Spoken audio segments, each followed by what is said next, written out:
¿Cómo están ustedes? Muy, pero muy bienvenidos aquí a la tradicional entrevista que realizamos todos los días, ya sea de contingencia, actualidad, política, por supuesto, donde nuestro canal, su canal TVNet, abre las puertas a todo el mundo, porque eso es precisamente lo que queremos, dar a conocer las realidades regionales, sobre todo del sur de Chile. Y bueno, el día de hoy, bueno, también producto de la pandemia, ¿cierto?, de todo este confinamiento, hemos tenido que todos actualizarnos y todas hacer incluso entrevistas a través de vía Skype, videollamada, vía Zoom, etcétera. Y eso es lo que vamos a hacer el día de hoy con un diputado con que por fin hemos digamos, podido concretar esta entrevista, aunque sea a la distancia, ¿cierto? Me refiero a Alejandro Bernales Maldonado. Él es diputado del distrito 26 del Partido Liberal, que pertenece, por supuesto, al conglomerado de Frente Amplio. Así que te saludamos, Alejandro, ¿cómo estás? Nosotros nos conocemos desde hace harto tiempo, así que qué gusto verte, sí, aunque sea a la distancia. Sí, Claudia, agradecerte a ti, a Inet, por esta invitación para poder conversar un poquitito de lo que tú decías recién, pues la contingencia política. Comencemos, bueno, con la actualidad. Ayer se cumplió un año, ¿cierto?, de este estallido social, de este estallido delictual que le dicen algunos, ¿cierto?, donde a partir de ahí nacieron muchas necesidades o que ya tenía la gente, ¿cierto?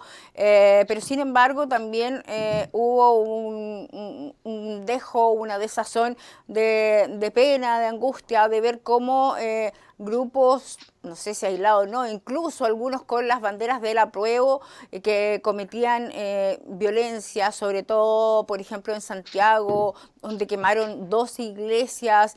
¿Qué te parece? ¿Cuál es tu opinión? O sea, a mí me parece que es algo terrible y que en el fondo nadie, ni tanto la derecha ni la izquierda, lo debería, digamos, aceptar. Incluso se debería penalizar aún más.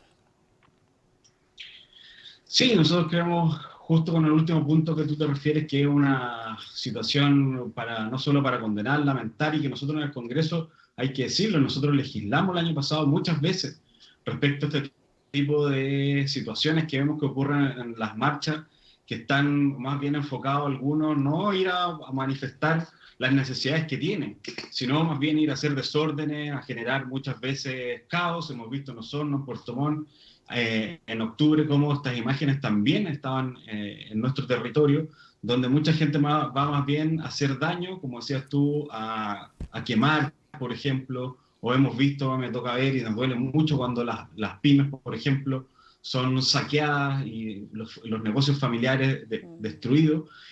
Y nosotros evidentemente que lo condenamos, y esa gente, a mí me parece que no está ni por el apruebo, no está otros que vemos en otras manifestaciones que de repente llevan suásticas nazis, otro tipo de cosas, tampoco esas personas están, por ejemplo, por el rechazo, sino lo que hacen es justamente mostrar que no están conformes en el fondo con nada, y nosotros hacemos un llamado, y así lo hicimos hoy día temprano, a que este tipo de acciones en las manifestaciones se terminen, y desde el mundo político tenemos que salir con fuerza a condenarlo, sin ningún tipo de media tinta, digamos, condenarlo tajantemente, y así por lo menos yo en la región de los lagos lo he hecho constantemente.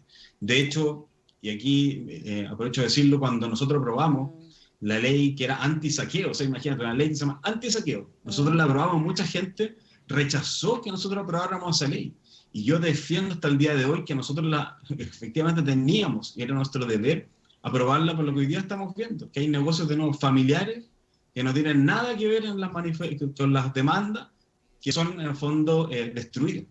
Pero ¿qué crees tú, Alejandro? ¿Qué es lo que está pasando con todo esto? O sea, estamos hablando de un estallido social que comenzó hace un año.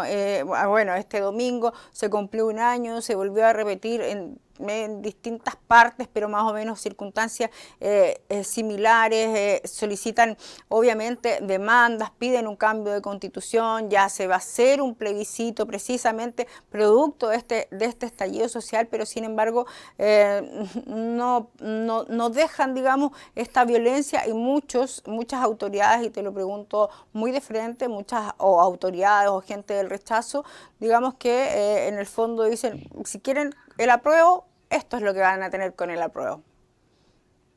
No, yo creo que aquí en este tipo de situaciones no hay que sacar ningún tipo de ventajas políticas. Acá la violencia hay que condenarla sí o sí. La gente que ayer vimos no es, le digo así sinceramente, no es gente de la prueba. Así como vemos también gente del rechazo, Claro. que andan con palos en las calles, que andan con armas. Tampoco esa gente es del rechazo. Esa gente lo que quiere es salir para generar en el fondo este tipo de confusión en la ciudadanía. Pero les hacen Nosotros un flaco favor a ustedes, disculpa, les hacen un flaco favor digamos, a los que votan a prueba, les hacen un flaco favor andando con todas esas banderas de la prueba o gorros, no sé, poleras, etcétera. Sí, yo por lo menos ayer lo que vi, claro, lo que se genera en la Plaza Italia, la Plaza de la Dignidad, como le llaman ahora, es un encuentro masivo, que es pacífico, que lamentablemente termina empañado con estos actos que son al final. También ayer vimos una polémica que se armó entre barras bravas que andaban con barras de ambos clubes. Yo creo que aquí señalar que esto es responsabilidad de la prueba, yo creo que no es absolutamente alejado. Y yo creo que, de nuevo, a par de días de plebiscito, lo único que buscan este tipo de señales de alguna autoridad es sacar una pequeña ventaja política para el domingo, porque sabemos que ampliamente la gente prefiere, y lo ha mostrado así en la encuesta, en el apruebo. Y voy a ir al punto que estaba señalando. Nosotros en noviembre del año pasado llegamos a un acuerdo transversal, donde había gente desde la UDI, gente del rechazo en la mesa, y gente del apruebo. Y eso se va a hacer el día domingo, va a haber un plebiscito para que la gente pueda elegir de manera democrática cuál es el camino que prefiere hacia una nueva constitución. Y si elige el apruebo, que es la parte que yo por lo menos espero que gane, vamos también a generar las condiciones para que las personas que, entre comillas, no votaron por esa opción, también estén representadas y que ojalá puedan votar por las personas que estén en esa constitución o los representantes. Alejandro, yo estoy muy de acuerdo contigo en ese sentido. Tú me estás diciendo que ojalá, o sea, este plebiscito se realice de manera democrática, pero ¿de qué democracia estamos hablando en el contexto en el que estamos viviendo? Estamos viviendo en un contexto de pandemia, de crisis sanitaria, de crisis social, de crisis política, donde además la gente que es positiva no va a poder ir a votar. O sea, es decir, ¿dónde está mi derecho a voto que hoy en día dice la Constitución? Y esa gente no va a poder ir a votar porque va a tener que estar en cuarentena, no va a poder salir, y por supuesto va a generar riesgo tanto para las personas que puedan estar cerca y de ellos y todo. Entonces, la verdad, ahí me gustaría que me expliques tú cuál es tu opinión al respecto y dónde, digamos, podríamos ser democráticos en ese sentido. O sea, hoy día hubo, ¿cuánto? Más de 110 personas en la región o 100 y tantos personas en la región de los lagos contagiadas entre la provincia de Puerto Montt, o sea, la provincia de Yanquihue, Chiloé, Palena, Osorno, y son personas que van a tener que tener cuarentena 14 días y no van a poder votar el domingo. Sí, nosotros igual hemos estado preocupados de lo que tú señalas, Claudia, y de hecho es una realidad, y muchos otros países también hacen y celebran sus elecciones. Vemos, por ejemplo, el caso hoy día, cómo está funcionando y va también ese camino, por ejemplo, Estados Unidos.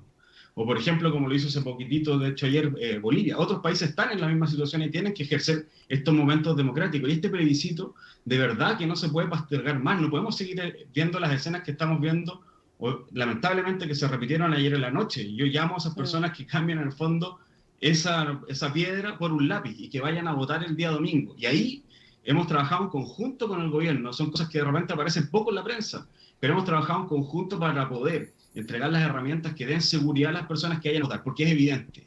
Estamos en una pandemia y probablemente muchas personas van a decidir no asistir por esta crisis, por esta pandemia, pero también quienes decían saben que van a existir resguardos. Cada uno de los liceos de la región, y el CERVEL así lo ha hecho, está implementando medidas de seguridad, ha tenido un horario extendido que hacer de las 8 de la mañana hasta las 8 de la noche para votar. Muchos colegios, por ejemplo, que tenían, voy a decir una cifra, 50 mesas van a tener la mitad, 25.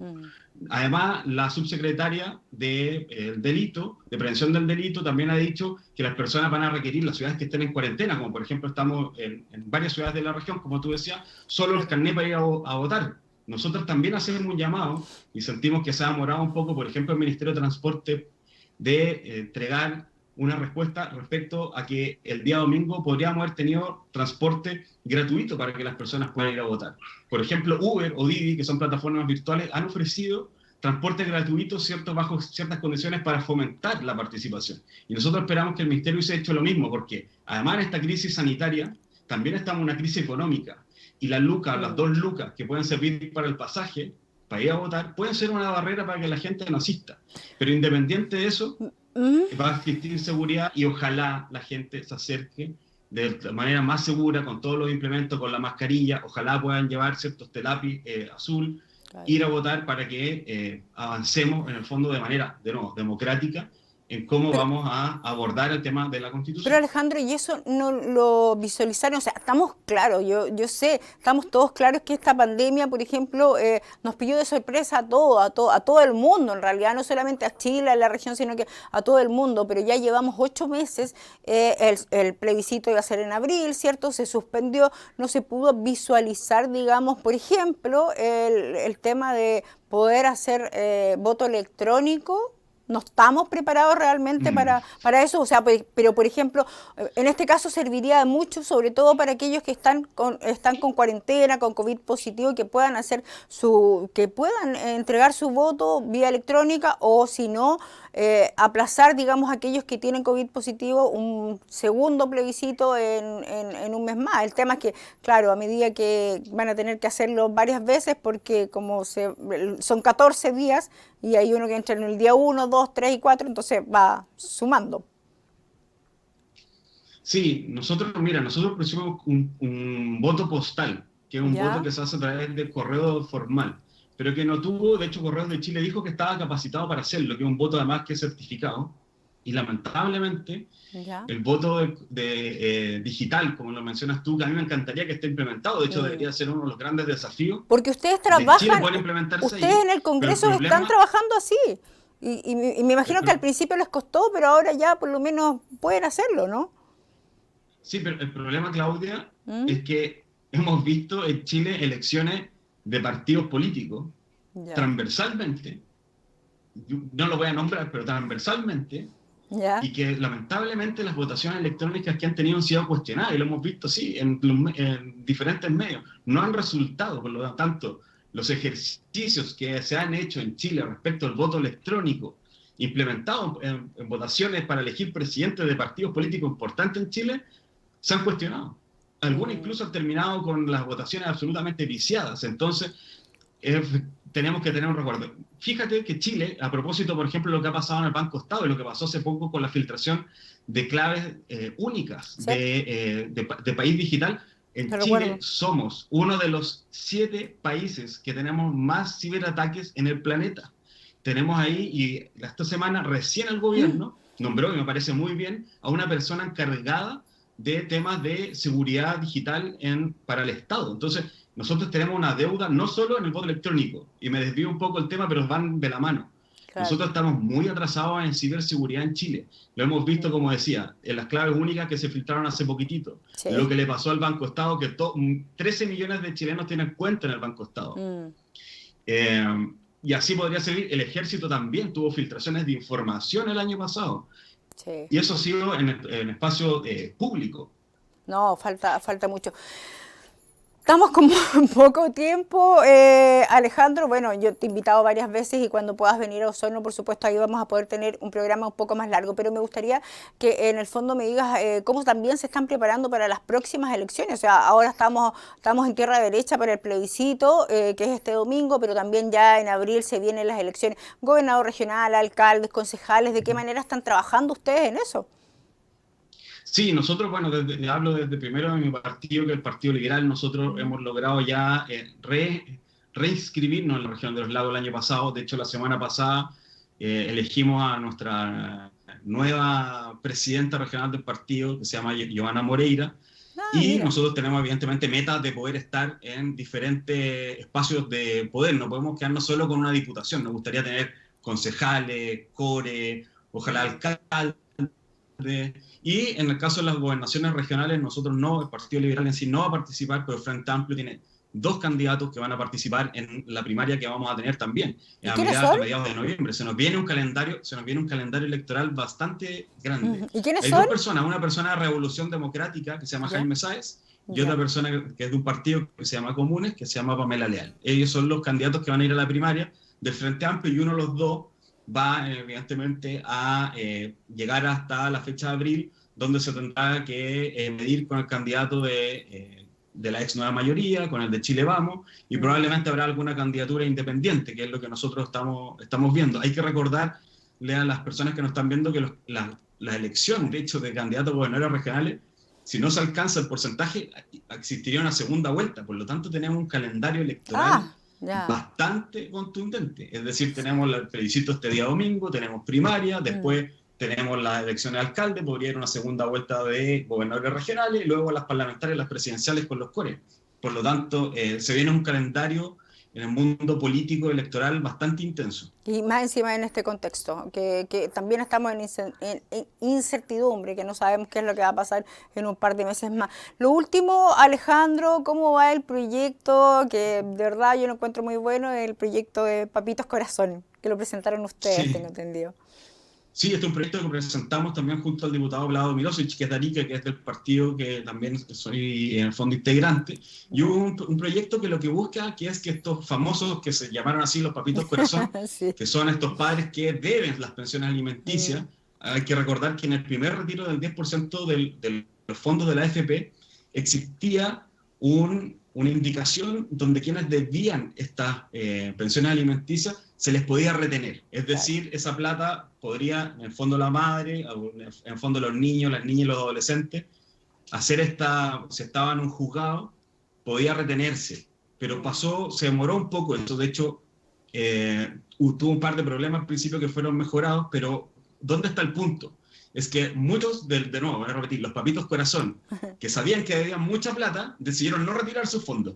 Dijeron, porque si yo los retiro, van a ir todo para mi hijo o hija. Y decidieron no retirarlo. Entonces, este proyecto lo que busca es obligarlos a través de una jueza o juez de juzgado de familia a que ese juez tenga, en el fondo, la potestad de pedir esos fondos para que sean, en el fondo, lleguen a los niños, niñas y adolescentes. Creemos que es de toda justicia. Es más, el presidente Piñera, en la cuenta pública que hizo el pasado 1 de junio, lo anunció y dijo que este proyecto se iba a ingresar al Congreso, a la Comisión de Constitución como una indicación, pero lamentablemente no prosperó. Entonces nosotros insistimos, porque sabemos, y hay varios parlamentarios de Chile Vamos, que también apoyan este proyecto. O sea, es como... hay que apoyarlo en realidad, aquí el tema es transversal. Alejandro, te quiero dejar unos segundos para que te puedas despedir de nuestros televidentes acá de la región de los lagos.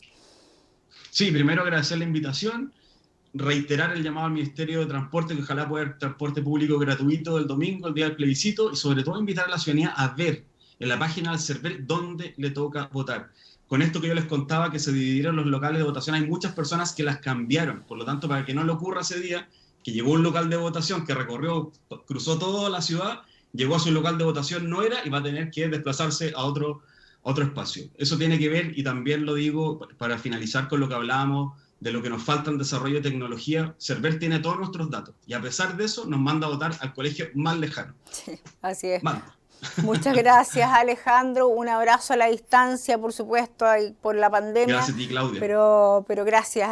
Y así que cuando vengas a Osorno, cordialmente invitado a nuestro programa Actualidad Política. Así que un abrazo. Muchas gracias a usted. Un gran abrazo.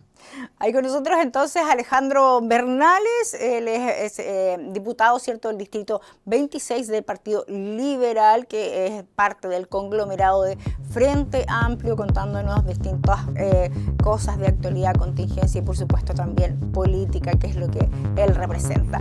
Nosotros vamos a una pequeña pausa, regresamos, continúe junto a nuestra sintonía porque vienen más informaciones aquí en Noticias.